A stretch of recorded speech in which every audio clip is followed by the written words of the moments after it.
welcome to the Fertility Conversations podcast. The goal of this podcast is to create more awareness about infertility and to provide support to people trying to conceive. Thank you for listening today, and we hope you will be encouraged.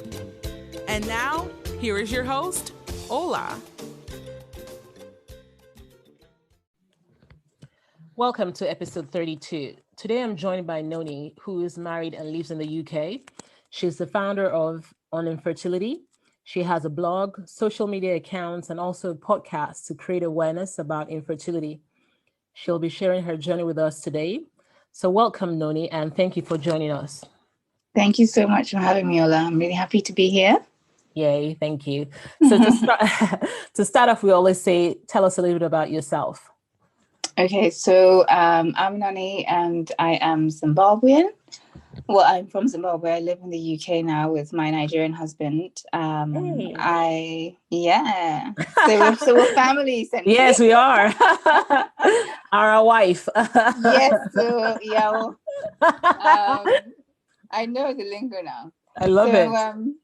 So I started on fertility when I just before I started IVF, and I realized that there was a space for Black women to speak about their experiences, and I also just wanted to demystify the process of IVF because I think people have the wrong idea. Yeah. Aside from that, I love reading. I love Bridgerton. Yes, you and I both. Yeah, and I'm an office manager in the UK, working for on child labor, modern slavery type of projects. Wow, amazing.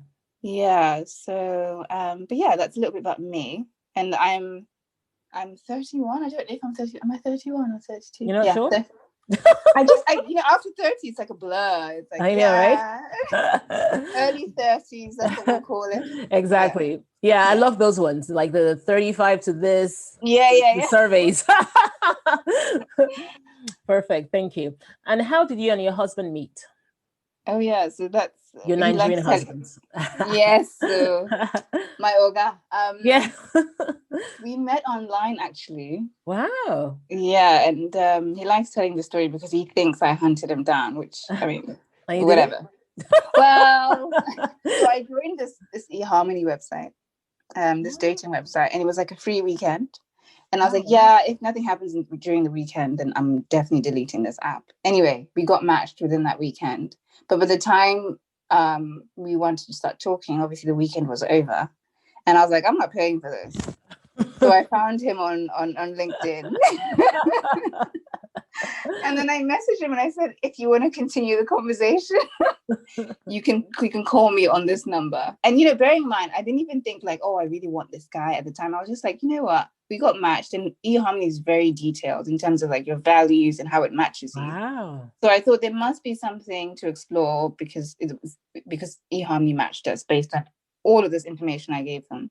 And so he rang me, and yeah, that was it. And that was the only person I spoke to online or interacted with online. And then it was just like we've known each other forever. Wow. Essentially, it was just nice. He's like my best friend, really. Oh. So yeah, that's how we met. Wow, way to go, eHarmony. I'm gonna check that out. I'm always telling people to check it out, but people are, oh no, I'm not sure. People want to use like the shallow ones, and then they don't want to use eHarmony. Well, that sounds amazing, though. Because I think even with Black people and Africans, we just need to explore other options, other things on the regular.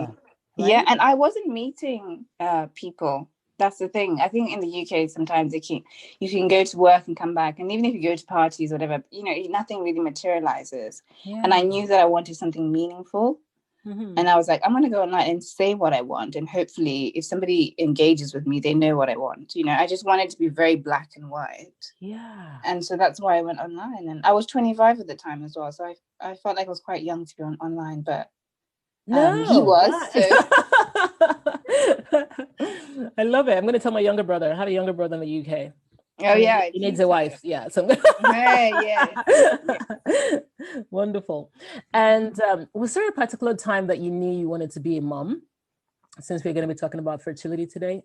Always, I think. I think growing up as an African, I don't know whether this is true for Nigeria, but certainly in Zimbabwe, is that you're kind of raised to be maternal. So even with your little cousins, and I've got 2 younger sisters as well. So I just feel like in that sense, like life is just, that's been the norm to me, is that, you know, one day you're going to be a mother. And I remember being 14 and thinking that, oh, I really want to have children. And I didn't mean then, I just meant I'm really looking forward to being a mother. So I think I've always just been maternal. And it's funny, everywhere I've ever been, like whether I was volunteering in a different country or traveling, I'll meet strangers and they were like, you're like, they always mention my maternal instincts, you know, even if they've not known me for that long. So I think it's always been in my nature. And when I was younger, I didn't realize those were maternal instincts. As I get older, I realize now. So I think I've always wanted to be. And then obviously meeting my husband, it just solidifies that you actually want to bring someone into the world with somebody. And we both want children. So that's wonderful. I hope you can get your desires very soon. Thank you so much. So let's talk about that. Like you just rightfully said, you both want to have kids. Yeah. Can you tell us about your journey so far?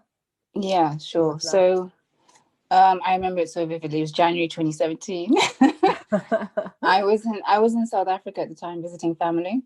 And I called my husband and I was like, yeah, I think I'm ready to have kids. And he was just like, okay, what's going on? And then, because I think before I'd always say to my husband, oh no, I really want to live my life. I really want to do this and that. I just, you know, I don't want to have kids yet because I really want to travel, blah, blah, blah. And then I was away, and I just, like, being away or traveling, it wasn't giving me the joy anymore, I suppose. And so I just thought, you know, I'm actually ready for the next step. And at the time we weren't married. He hadn't proposed yet, but we were living together. So also that's we moved in together after 4 months. Good for you. Yeah. So I was just like, because also before, like years before, I didn't want to get married. I knew I wanted to be a mother, but I didn't want to get married. So even when I met my husband at the beginning, I didn't want to get married. So I knew that the next step for us was, well, in my mind, the next step for us was we're going to have a baby because I don't want to get married. Obviously, that's changed over time. You know, you grow up out of these things. Did you tell him that at the time? Did I tell him? Yeah, that you didn't want to be. Yeah, he knew that. Yeah. Oh, okay. And I think he was also like, yeah, do we need to get married? Yeah, you know. So we were kind of in limbo, the both of us. Okay, cool. So January 2017, I rang him from South Africa and I was like, yeah, I think I'm over this, like enjoying my life for my life's sake. I want to do the next bit. And at the time I had the coil in. So then I said, when I come back home, I'm going to get the coil taken out. And I did in January when I got back. And then I would say that the first year, because maybe I didn't really know much about how to chart and all of those things, I was still learning my body. I'm like, okay, when am I fertile? And because I have an irregular cycle, it's really difficult for me to figure out. I mean, I have an app and I used to put in the dates and stuff and it say you're fertile this week. But I think because I'm so irregular, I was like, oh, it's probably telling me the wrong week. So, but I was very relaxed about it the first year. So we were just using all these different apps to chart my my ovulation week and all of those things. So then we got into 2018. And then my husband actually proposed in 2018. And then we got my husband proposed in 2017. So later, 6 months later, after I said we wanted to have and then when that happened, anyway, I think I'd changed a lot of my thinking, because when you start to have kids, you do start to think more about security and, you know, giving your family a life, a different kind of life. So anyway, 2018 came, we had our wedding in 2018. So I was kind of preoccupied with that as well, but I was still buying all these gadgets. There's so many trying to conceive gadgets out there. I bought a thermometer where you check your temperature every morning. I bought this thing called OvuSense. And you put it inside like your vagina basically throughout the night, and it checks your temperature like every hour, I think. And then it gives you an average in the morning. Basically, you try. Say that again. Was that comfortable? Yeah, no, very comfortable. Oh, okay. It was more comfortable to me than wearing a tampon. Oh, wow. I don't know why, but it was. And then anyway, the whole idea is to get your temperature every morning and find the most fertile time that you, So I used everything. I bought books about how to figure out how when I'm fertile, loads of things basically. I tried everything. So this was 2018. And then 2019 came and I realized, oh my gosh, like nothing's happened. This is a bit strange. And then I kind of thought, you know what, I'm going to stop using all these tools that I was using. And I'm going to just stop for a bit and see what happens. Anyway, in the time that I was not using anything, I got this really painful, like pelvic pain, like out of nowhere in the night. I literally couldn't move. And I was trying to go down the stairs so we could go to A&E. And my husband literally had to hold me. And it was just so random, this pain in my pelvic area. Anyway, we got to the hospital. I had to be admitted. Really? So no, it happened the first time, and then we got to the hospital, and then it just took so long to be seen that I actually got better whilst I was in the waiting room. And then I went home. I was like, maybe it was just a one-off. 2 days later, it happened again. And I thought, there's something going on here. I have to go in and just wait. Anyway, the second time I got admitted into hospital, and then I had to stay the night because there wasn't any doctors at the time that I went in, and they were like, someone has to see you in the morning. Let's just do tests for now. So I stayed there. The pain was still there. They gave me painkillers, blah, blah, blah. Anyway, the nurse who was looking after me, she came and she was like, oh, okay, so how old are you, blah, blah, blah. And I told her, and she was like, are you pregnant by any chance? And I was like, no, but we're trying. And she said, okay, so how long have you been trying? And then I just casually said 2.5 years. It was 2.5 years at that point. And she was like, she didn't say anything, but her face said it all, basically. She was like, okay. But then she just said, oh, okay, that's fine. I'm just asking you these questions. Anyway, so her face was different, but I was just like, yeah, whatever. I left it. And then the day I was leaving hospital, so they found nothing. They did an ultrasound. They saw nothing at all. Nothing was happening. But the 7 days before that, I'd been spotting, and I've never spotted for 7 days. So I don't know what it was. But anyway, it's still a mystery up to now. But when I left the hospital, when I was leaving, the nurse was like, yeah, so I've referred you to gynecology because maybe they can find what happened, but also for you to start with your fertility investigations. And I was like, oh, okay. And then she was like, yeah, 2.5 years is a bit of a long time to have waited to see someone. So I think you should just start investigations anyway and see what they find. I was like, okay, cool, that's fine. So that's how the whole thing started. Now that I went to do so many blood tests, and they went in with I forgot what it's called now, the wand. Yeah. To check everything was fine in there, and everything came back fine, that I'm okay. But obviously my cycle is very irregular. So sometimes I can go for like 56 days without my period, or sometimes it's 30 days. So it's just very different. So then they were like, okay, so nothing's wrong with you particularly. So let's look at your husband. And then he did some tests. And at this time also, I wasn't even thinking that it's anything to do with him. I was like, it's definitely me. It's my irregular cycle. This, all whatever pain got me into hospital, maybe it's got something to do with that. I was blaming myself, basically. Yeah. Anyway, so we had the test for my husband, and we went to see our GP. And she was like, unfortunately, it's not really good. It's not looking good. Your sperm's not looking good at all. But that would make sense because you are a dialysis patient. Like, he's been his kidneys failed when he was much, much younger. And he's been a dialysis patient for like 12 years now.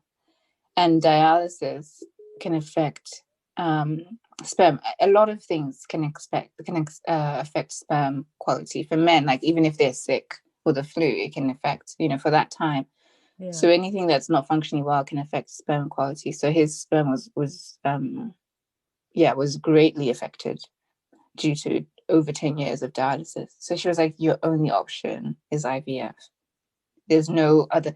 The gynecologist, when we eventually saw him, was like, your chances of spontaneous conception are very low, like almost non-existent. So we have to do IVF.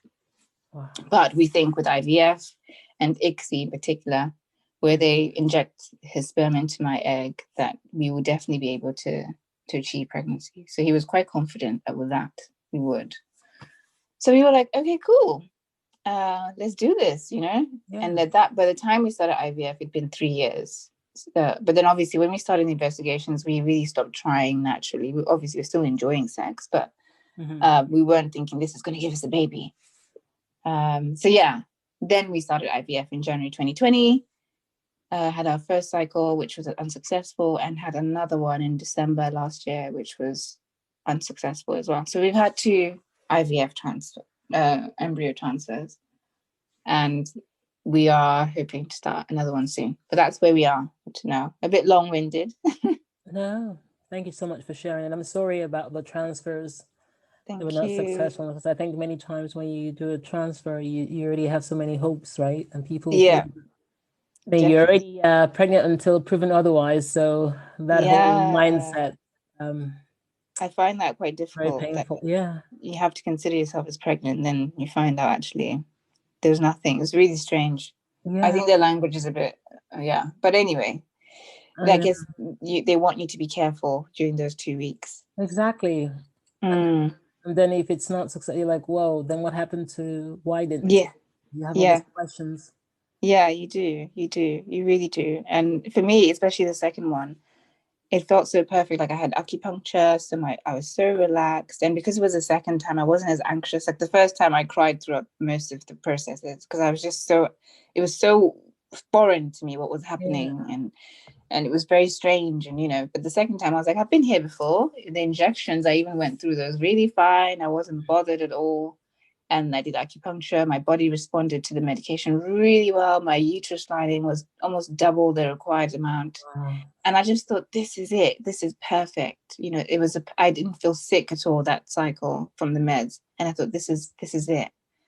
And then obviously it doesn't work. So then you think, what else can I do? And I took not really expensive, but so much more expensive supplements as well, which really helped. But then I was like, I did everything I was supposed to do. So why has it not worked? Yeah. That's so frustrating, isn't it? Because it is. What's going to change next time? Are you going to do further investigations to see? Yes. So this time, I've actually done some bloods. So they want to check whether I've got antibodies. Right. That I think that encourage clotting.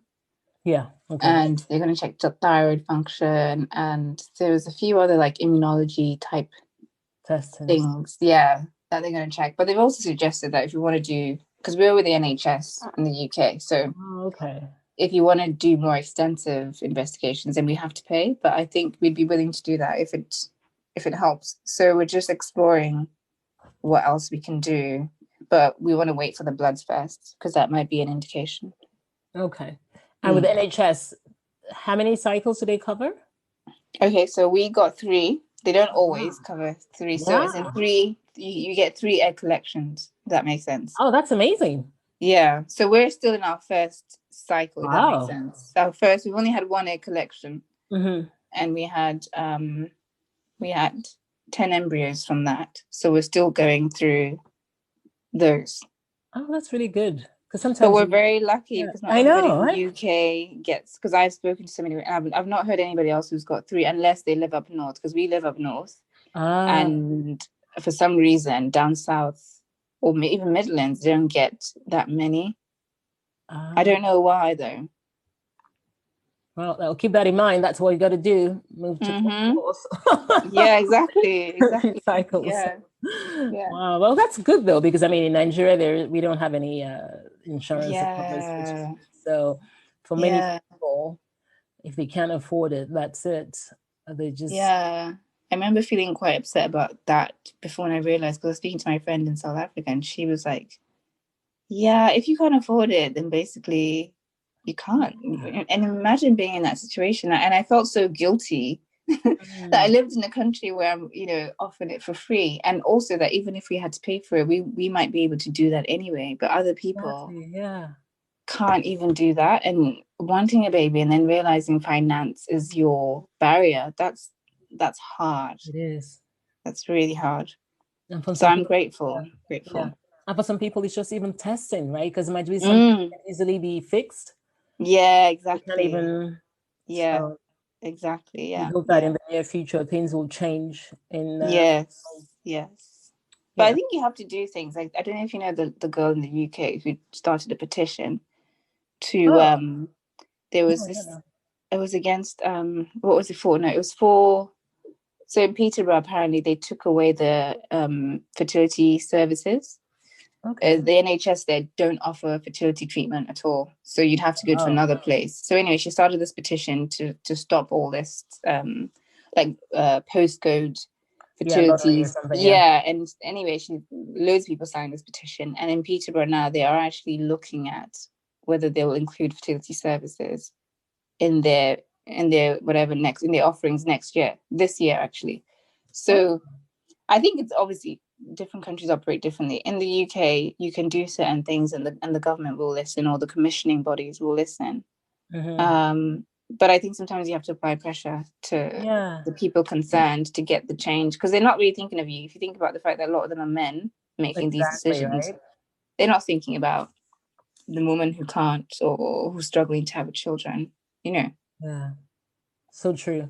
So we need to keep conversations going, and hopefully, raising awareness, some change. Yeah, exactly. Yeah. And so far, in your journey so far, have you found a lot of support from family and friends? Our immediate family has been good. I think they've been good in the sense that they've been there. They don't understand everything, and it's fair, but they're definitely there, and they ask about how things are going and all of those things. But we've also, I think the second time especially, we were also we held back a bit more about how much we were telling them, because after the first failure, it was so hard to speak to everybody and tell them it didn't work, or they wanted to call you because they found out it didn't work, and then you have to speak to people and you're not feeling great yourself, and you have to have this conversation. And it was just like, so this time we didn't really say when it was happening, but we said we were in treatment, but didn't really say. But they've been good. Our immediate family's been really good. To be honest, the thing that's been revolutionary for me in terms of feeling seen and represented is online, on Instagram. So many women are going through this, and they're talking about it, and they will send you messages. And even if I ask a random question about, is this meant to happen after IVF, a few people will message me and say, Han, look at this, look at that. And just being able to speak to people who've been through it, who understand it, because it's so hard for people who've never been through IVF to understand. Exactly. It's very difficult. And so you could be speaking a different language as far as they're concerned. So that's why I met people like you, and just seeing myself in some of these stories, and people who look like me. It's been so powerful, and I don't feel as alone as I did, before I started talking about this. So And why did you start talking about this? Because in the UK, you're one of the very few Black people. What made you? It was so lonely. I can't tell you how many times I cried before I came out with my story, because I was so confused. And then I was like, no one else, I don't know anyone who's done IVF in my family or friendship groups, or I've never heard of IVF from any Black person. And I was just so like, how is it possible that I'm the only person that's going through this? And it just felt really lonely. And it was the frustration more that was getting to me, and just being so confused and not being able to ask somebody, because nobody really gets it anyway. And I just thought I have to. So I looked online, and I did find a lot of there's quite a few Black Americans who are blogging about this stuff. Okay. But I didn't really find Blacks in the UK, except one girl, Vanessa Hay, and she's got a baby now. Oh, great. Through IVF. So she'd done like a Sky article that I came across, and then I connected with on Instagram.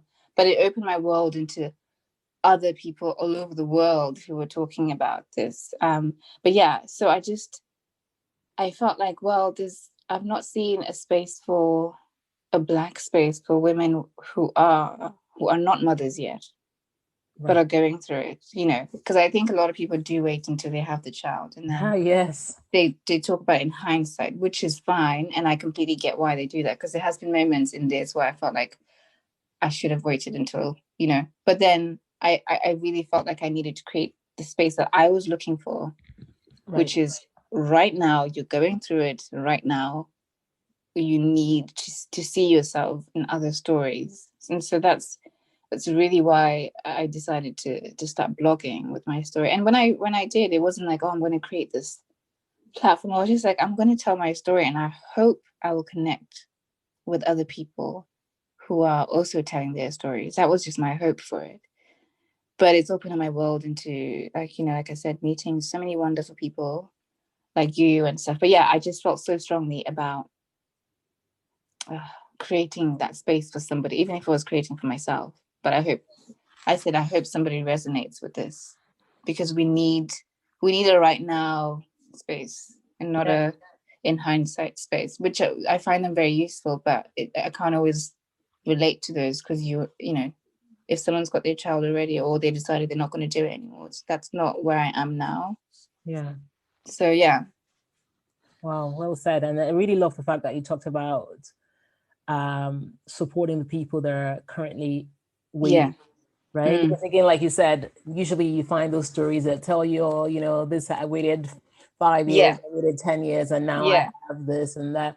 And they're wonderful, right? Because he tells you that, it is possible. It's possible, yeah. But of course, like you rightfully said, you need those stories as well, that how are you living while waiting, right? Because again, people tell you, when I was waiting, I was doing this and I was doing that, and I kept my life going. But it's nicer if you can see the person living that life now. Exactly. And you can say, well, okay, yes, I knew her 2 years ago while she was waiting, and this is living, right? So you can actually see yourself in them right now. You can. Exactly. So, and it's so important to have that. Definitely. So it's wonderful that you started, because again, like I said, you're one of the very few Black people in the UK. And, many times when I say things are not happening in Nigeria, I'm like, well, it's because we're in Nigeria. So it's interesting to find that even when we as Nigerians or other Africans like yourself go on to other places, sometimes we'll still carry on our reservations, even to this other place, right? We're still yeah. And you know what, my biggest worry, and it sounds silly now saying it, but I was like, my biggest worry was people talking about me. Yeah. And I was like, it is a big worry. Yeah. I was like, oh, well, I don't really want my friends to talk about me, or especially the ones who had kids already, and or married, or got married and had kids within like the first year. I was like, I also, even up to now, I don't want anybody to feel sorry for me. That's not what I'm looking for. So that was I had to swallow that, but that was my biggest thing. Like, oh man, because I know Black people, God, I was like, I don't want to be the topic of conversation. But then I thought, if I own my own story, even if they're talking about, I've already told you the story. Exactly. So whatever you say, it doesn't even matter. You got it from me. I already put it out there. You know what I mean? Like, go on and help me spread it further. Please, by all means. Love it. That's exactly how it should be. It's reality. And it's just so hard sometimes when you see your friends all having kids, right? You start to wonder, when I have my kids, who are they gonna play with? Exactly. Right? But I know that, I think now I'm less triggered by pregnancy announcements, but at the beginning, oh my God, because I was thinking, well, I'm married. I did the good girl thing, and I did and even in my culture, I think Nigerians do it as well, but that my husband had to pay a bride price for me. Yeah, dowry, Yeah, dowry, exactly. So I was like, I did the right. I was a good girl. My parents are happy because I did the traditional thing. We're married now. We've got our house. We've done the straight and narrow thing. So why is this not happening for me? And seeing other friends, because once you get to a certain age, everybody starts getting married and having kids, and just seeing that every time I log onto Instagram, at least there'll be someone who say, oh yeah, pregnant. And I was just like, how is this happening to other people? and not me. Like it's so hard. Now I'm less triggered by it because I've just accepted that this is my journey. Mm-hmm. And yeah, so, but it's really difficult at the beginning, especially when you're still, I think IVF makes you stronger in that sense, because you surrender. You have to surrender anyway. But yeah. I love that. Yes, you surrender. You just realize, hey, this is not within my power. No, not at all. Not at all. Yeah. And I think the ones that actually used to trigger me initially were the ones that will say, we ain't even trying. Oh, God. It was just an accident. Oh my gosh. You know, I didn't even want any more. I mean, yeah. Are you kidding right now? Like, you must be joking. But you see, the thing is, and here's why I'm not triggered anymore, because think about if you hadn't been through any of this and you got pregnant within your first year, your reality, I guess, and how your perspective is based on your own reality. So why should someone be thinking about me struggling when they didn't? You know, like I think there's a I become more of a realist in that sense. I cannot, because before I'd be so triggered, I'm like, I might not even speak to that girl anymore. But then actually, but then I'll be like, that will show you. Yeah, exactly. But how can she think like that when that's not her experience? It's not fair for me to expect her to be mindful that, she might be announcing. Because even if you think about the Instagram TTC community, when people say, sensitive post, and people have to say, you can unfollow me if you want, you're taking away from someone's moment to just be joyful, because they now have to consider. I know it's a sensitive thing. It's the right thing to do, but I always feel quite sad that people have to do that first, because you've been waiting for this for so long. That should be your moment. And when you follow someone, you should know that eventually, at some point, they're going to get pregnant. Yeah. So I have a very, I guess, alternative perspective on that now, because I just think people are going to do what's good for them and what's real for them, So yeah, I don't know. It's hard to explain in words. And unless you know, you don't know, right? So that's exactly. Exactly. So perhaps that's why. Yeah. And it is true with the, sensitive stuff on Instagram. I always wonder about that as well. Like, when we all keep trying this different treatments, we are hoping that we'll get to desires, right? And then but I guess it's just because the community has so many people and different countries, different journeys and different parts, and so it's important to be mindful. No, I get that. And you also just recently started a podcast. Yes, I did. Good job. Well done. I love it. And so you have a blog, the Instagram account. What was the inspiration behind you starting the podcast as well? So, a number of things. So for me, I think the blog was good. And when I initially started it, I was making time for it, and it was going okay. But I also just, I think towards maybe mid last year, I was just struggling to find time to sit down, and not so much because the time wasn't there, but the time to sit down and reflect on things that were quite painful on paper. I was struggling to sit down to do that, and once I start writing as well, like I can go on and on and on and on and on, and I just felt like I needed to change how I was delivering this message, because also I think sometimes you need to hear someone to really connect or resonate with somebody, and even like on a spiritual level, like hearing someone's voice, there's power in the voice basically. And I know that not everybody will read something, but probably more people will listen, if that makes sense. Exactly. So I felt like I was struggling to find time to actually write, but I also felt like this was going to be more instinctual for me as a person, because I like to talk. but I also am more natural, I think, I'm more vulnerable through speaking than I am on text. Right. So obviously with the text, like with, a blog post, I can edit it after and say, oh no, I don't want to say that, that's too much. And then I'll edit it. But I find that when it was recording, almost like I'm talking to my counselor or therapist, it just, I allow myself more to go to those places where I can be vulnerable and where I can be very real. And not to say I was holding back with my blog, but just, I felt like you think about it more when you're blogging, like, oh, I should change that, or, blah, blah, blah. And I just felt like it was time for a shift in how I deliver the message. It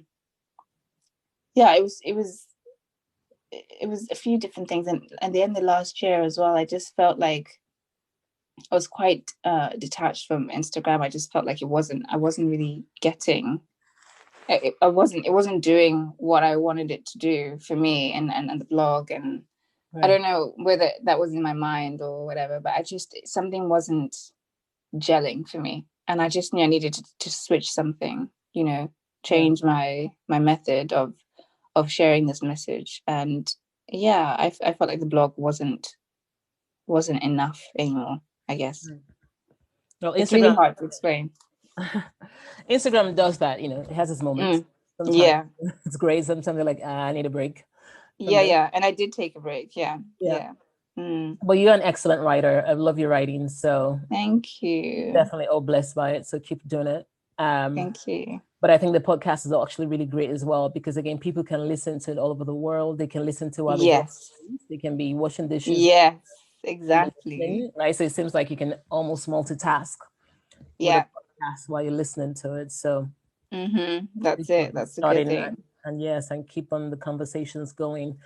Now, I wanted to talk a little bit about yourself and your husband. How would you say this whole experience has impacted you both? Or your relationship? I think it's been like the first important project that we've worked on. Like generally, my husband and I, we have different strengths, so we tend to do things quite separately. Right. But I feel like this has been the one thing where we have to do it together. And it's opened up communication channels in us that I think we would have never had we not gone through this.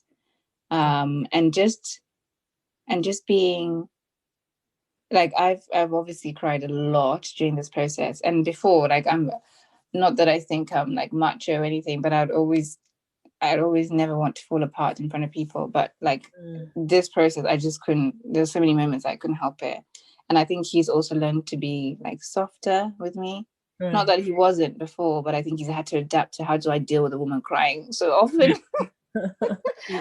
When he's not really wired like that way, he's more of a logical kind of person. So I think he's had to kind of adapt and think about how he can be there for me emotionally. And it's made me just also appreciate the gravity of marriage, in the sense that whatever you go through, it's the two of you, know. And even the whole idea of infertility, because we have male factor infertility, like, it's not his issue, it's our issue. And it's just reaffirmed that in our marriage, that whatever it is that we're doing, it's together, it's not on our own. So I think it's definitely brought us closer, and I think in many ways it's prepared us for parenthood. This whole joint project. I don't know, not that a baby's a project, but this joint venture. Processes. Exactly.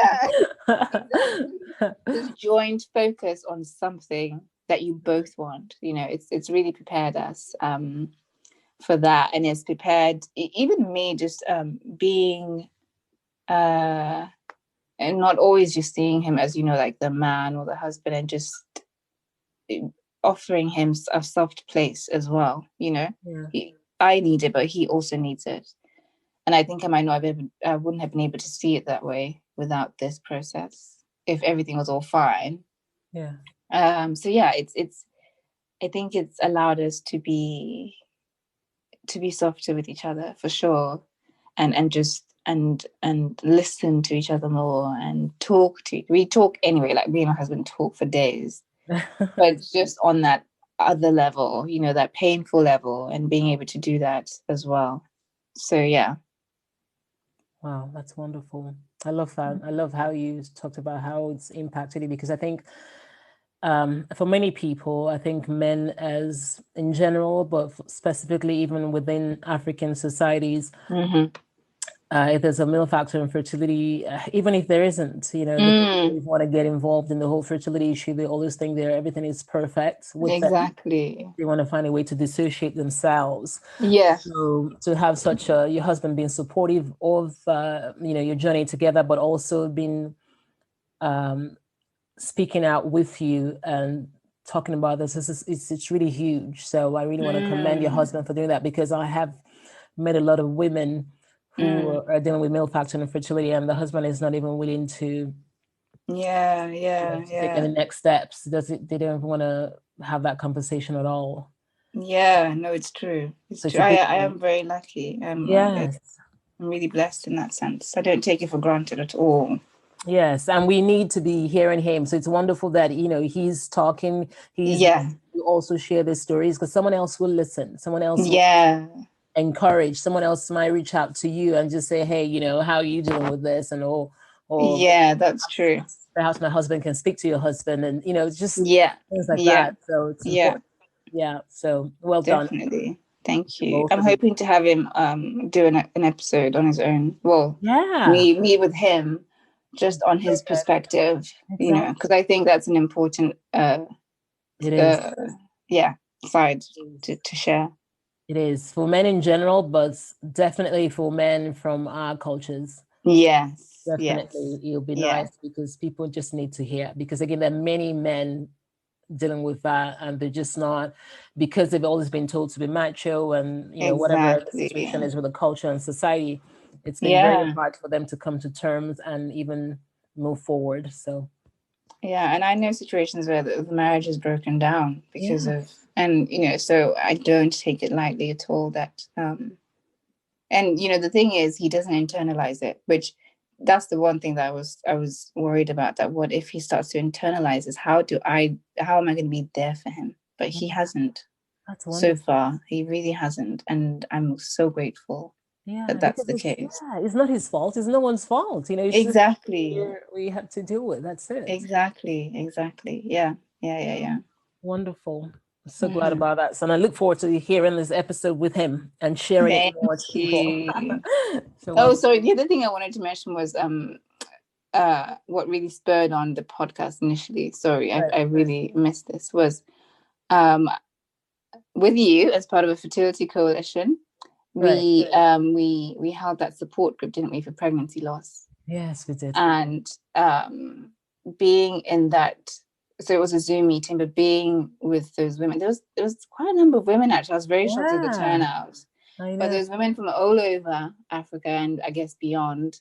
And I've never had pregnancy losses, but being around women that I felt just like, you just saw me and I saw them myself in them. And it was just a shared experience. I hadn't been in a space that made me feel like that since starting all of this, and I just thought we need, I just thought a podcast was a good way to bring more of that, into this space, these conversations, because people shared their stories and people were, coming back with, oh, maybe you should try this, maybe you should do this. And I just think it's so important to hear from people who look like you, or to see people who look like you talking about the things that matter to you. Exactly. And so that support group really just, it's what sparked everything. And then as I was going through these changes about how I felt about my blog and Instagram, and it just made sense for me to do that. And I'm glad I did, because it's, I've got people like you on it and other women that we've met online. So it's great. I'm really excited for it. Yes, well done. Thank you. Yes, it was a great conversation to have about the pregnancy loss. And like you rightfully said, to have all those people on there. Those stories are so important, because someone listens, right? Even if it's the person that listens and says, hey, all right, it's not just me. Yeah. Or this is how that person dealt with it. Maybe I can try that. Or this is what they did, Yeah. It's always such a hush-hush conversation. Exactly. Society. Exactly. So we need to and with anything, seeing yourself in another story. With anything outside of fertility, it's so powerful. It is.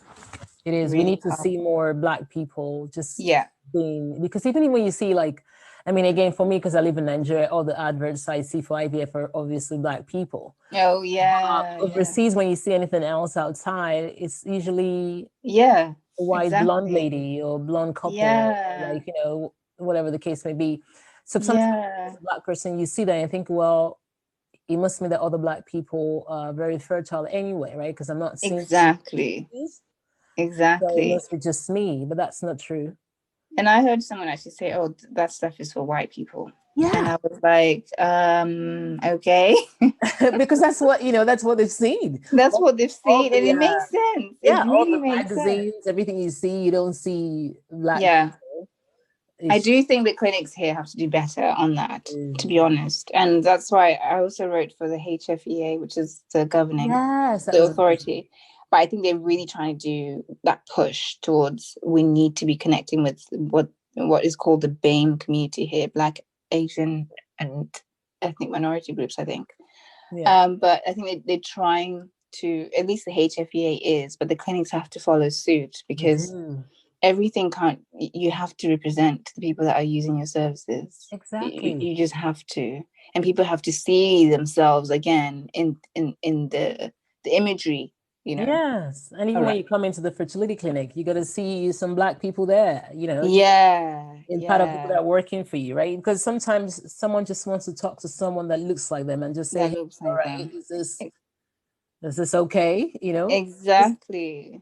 Right? So, my consultant is actually mixed race, and I was so happy when she when I spoke to her for the first time, because I'm telling you, this is so biased, but she was so different with me than the other consultants I've spoken to. And it was almost like I was talking to like an auntie, you know, because I don't know. And for me, like now I always ask for her. I don't care when she's back in the clinic, that's when I'm going to speak to her. But I guess maybe it's a me thing. I just felt more comfortable. But she was also quite open and, you know, very much like, anything else you want to ask me? And then she was suggesting things, you know, even outside of her medical. But she was just talking to me, you know, and really trying to understand things from my perspective as well, which is what I feel that a lot of consultants don't do. They tell you what you need to do, but they don't say, okay, so how do you feel about this? So I have her now, and honestly, it's been transformative. I love her. Amazing. And it's important, right, that you feel very comfortable with your consultant. There's so much going on already in the whole mix. You need anything that helps to make you feel comfortable with the pause. You know? Exactly. Yeah. So definitely. So hopefully our conversations will keep changing things and getting to be more diverse in their marketing and in their representation as well. Yes, indeed. So in talking more about this diversity, I know you're from Zimbabwe, but married to our Nigerian brother. Your own. Will you say there's a big difference in how infertility is perceived in different African countries? That's such a good question. I think so. I think the thing about Nigerians is this. There's very much expectation of this linear path through life. So you go to uni, first you go to school, they pay for you to go to school, and then you go to uni, and then you get married, big wedding, you know, they support you with all of that, and then you must give us some children. And it very quickly as well. And I also know 9 months. Exactly. Please, from the date of the wedding. So I also feel like this process happens a lot more like for couples much younger than, let's say, in Zimbabwe. I think, anyway, or Zimbabweans, we tend to do the whole marriage thing like much later, I think, than Nigerians. And so for me, so this is not a reflection on his family in particular, but I think I've been to parties since we got married, and it'd be that whole, why are you waiting? What's the hold up, you know? And I'm like, So I think there is, and I've not really had that from, no, maybe I have had from Zimbabweans, mainly strangers, to be honest. They're like, oh, so you're married? And they'll touch my belly and all that. But I feel like the child, having children is so much more I don't know, there's so much more expectation of it, I think, with Nigerians than there is with Zimbabweans. Zimbabweans want it, but Nigerians like expect it. Yeah, they expect and demand it. Demand it. Because to them it's like, what else is there? What else are you trying to do? Not getting any younger, you know. I mean, didn't you see your mates? Exactly, you know. So silly. So I think that's the main difference. I'm trying to think. Zimbabweans, I would say Zimbabweans are for me, Zimbabweans, I found that it was more Zimbabweans that had an issue with me talking about it. Based on this whole, and I think it's in Nigeria it's the same. Oh no, we can't. You can't be talking about this. It's taboo, and because even like to a certain extent, my mom initially was just like it because to her she thinks it's a reflection of her. Oh yeah, do you know what I mean? Like, oh, but then people will be saying things, and then it's me, but it's like it's got nothing to do with you, hon. You know what I mean? But that's how it's very much about how people perceive you and your family, and I think it's the same at night.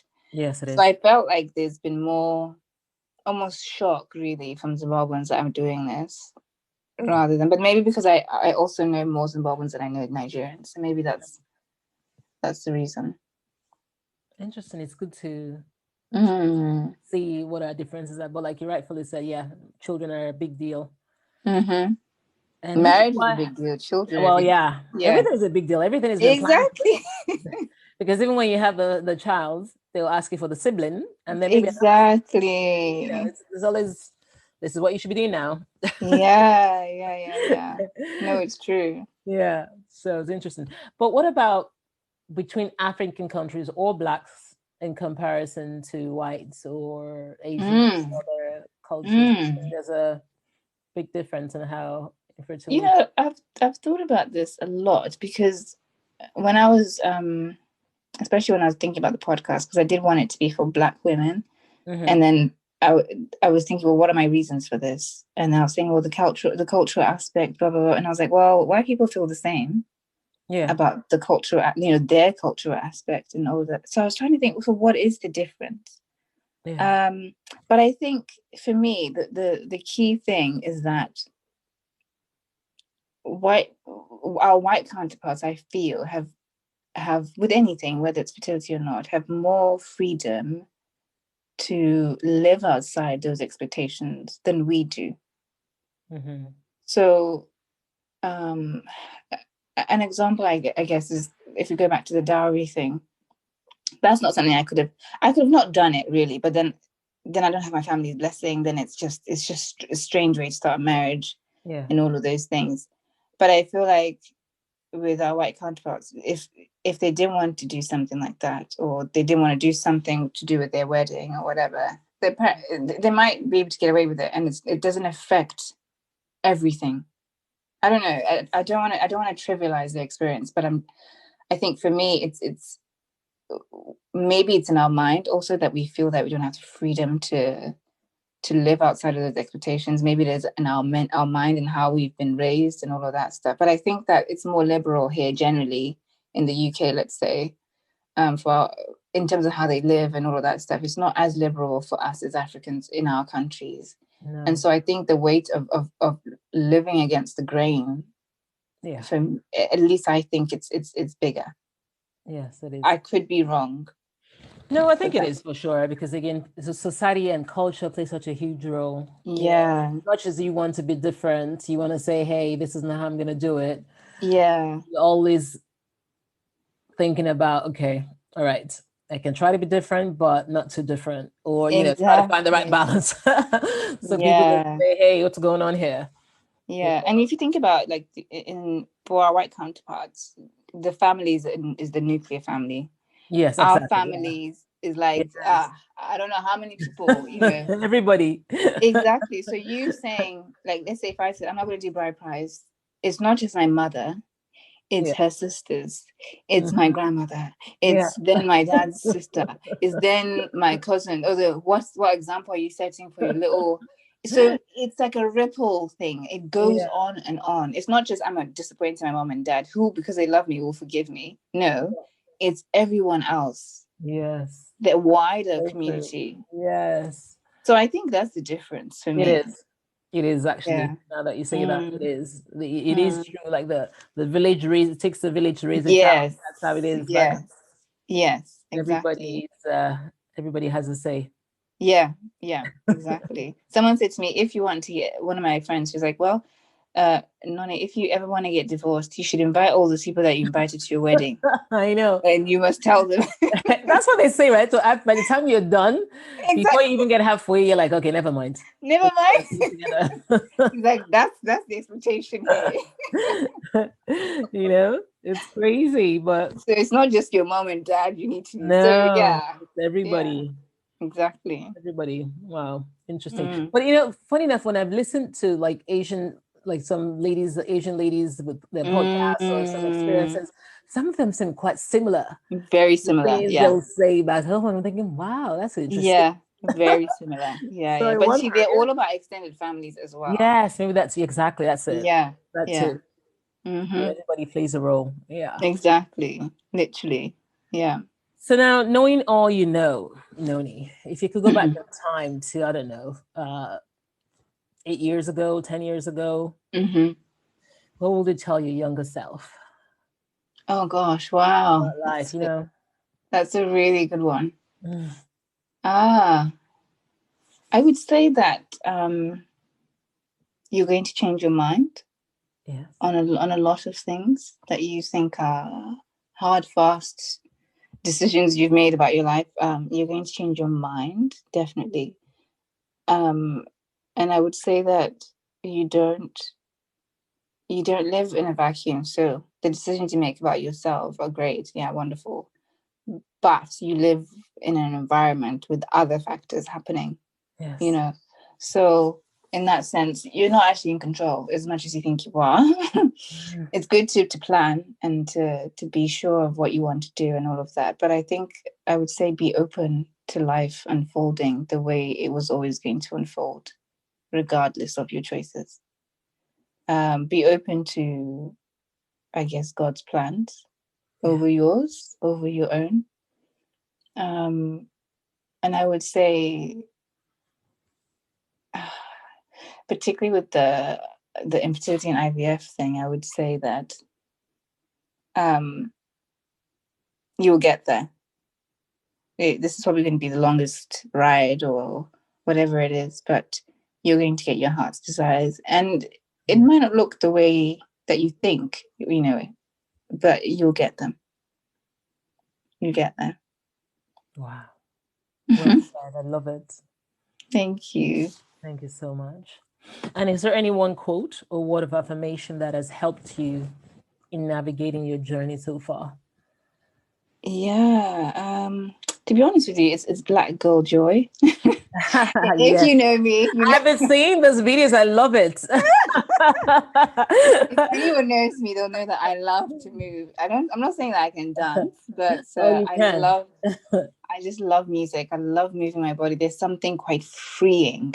And I forget, trust me, I completely forget my own life when I'm just, in the music. And so for me, harnessing and tapping into and maintaining my Black girl joy has been crucial, absolutely crucial in this process, because I think so. Joy is like the extreme of some of the feelings that I joy is the other end of the spectrum, and so I must always try to pull myself there if I need to, but tap into it, and I have to find balance. So I can't always be in the dark.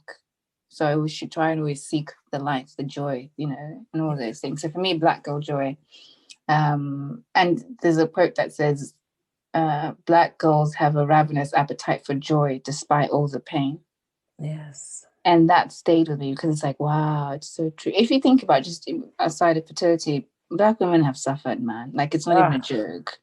But yet we still are like, our appetite for joy is mad on the same level. It's just crazy. So it reminds me that I'm capable of still feeling joy even through all of the pain. I'm capable of still feeling in the first place other things, good things. So Black girl joy and our ravenous appetite for joy is is what's really kept me going. Yes, beautiful. Well said. And I love your videos. I remember actually I have one in my mind right now, the one with the hat. The hat and the white top. Yeah. It was beautiful. So thank you so much. so Thank lovely. you. Yes. And I'm sure I watched that like 5 or 6 times. I just kept on replaying it. No, thank you. Thank you. We've got to dance. Yes, we have to. And yes, and music, it's Music. like you said, That's yes. it. Yeah.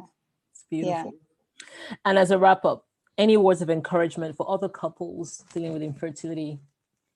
I would say, first thing I'd say, no, try anyway to learn your body. That's the one thing that I've learned in this process. I didn't know my body at all. But learn your body in terms of the different, if you're feeling like twinges, different things. One of the things that Natalie actually suggested to me yesterday was a journal. So if you're trying to conceive, just have a little notebook or even on your phone, just note certain things that happen, especially if they happen often. Yeah. So like now I know when I'm ovulating now. I never used to sense that in my body, but I know now. I can feel it. So know your body, but know also certain things that your body can't take or shouldn't take, because you can, when you go in for investigations or consultations, you kind of go in with a sense of self, with a sense of, I know my body.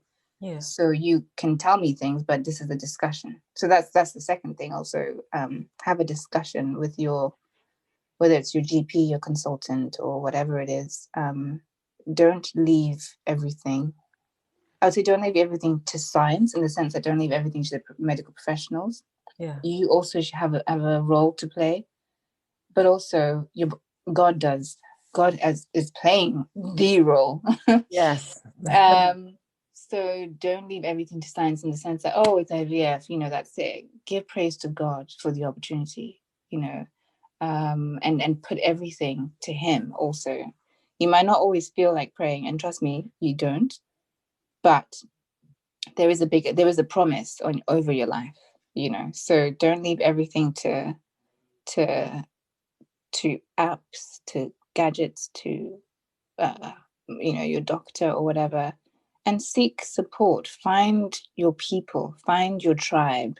Definitely find your tribe, people that, whether it's whatever is important to you, whether it's people that look like you, people that are in your country, people that are in your city, or whatever it is. Find your tribe and use your tribe to have a safe space, because safe spaces matter. That's in this journey. And speak to each other as a couple. Definitely speak to each other. Communicate. It's going to be weird the first couple of times, but it gets easier the minute you get into the rhythm of it. So, but yeah, I think if you want it, then believe it. It's going to happen. It's going to happen. And for me, that's what I just tell myself, that my desire to be a mother is too strong for nothing to happen. That's not possible in my mind. That's not going to happen. So, speak to your body, speak to yourselves, just do the things that make you and your body well, and do your part, and then let everything else take space, or take place rather. Yeah, I think. Well, thank you so much, Noni. Thank you so much for sharing your journey, for sharing so much wisdom, for sharing your beautiful relationship with us, and what you've been able to accomplish so far.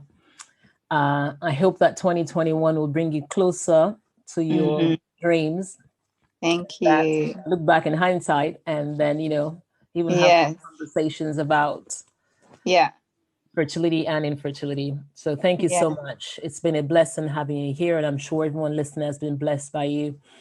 If you just want to say again how people can reach you, if they want to connect with you on Instagram or social media, please share with us. Sure. So you can catch me on Instagram at Unfertility. That's UN Fertility. And my blog, unfertility.com. And my podcast is called Unfertility, and you can listen to it on Spotify, Apple Podcasts, and Google Podcasts. Wonderful. We'll all be reaching out and listening and continuing to follow your journey. Thank you so much. Thank you for this. And we look forward to having you again in the near future. Absolutely. Thank you. Thanks for joining us this week on the Fertility Conversations podcast. If you enjoyed this podcast, please give us a 5-star rating and subscribe. Follow us on Instagram at Fertility Conversations. If there are any topics you would like to have discussed, please send an email to fertilityconversations@gmail.com. Be sure to tune in next week for our next episode. Thank you again for listening. Take care of yourself and do stay hopeful.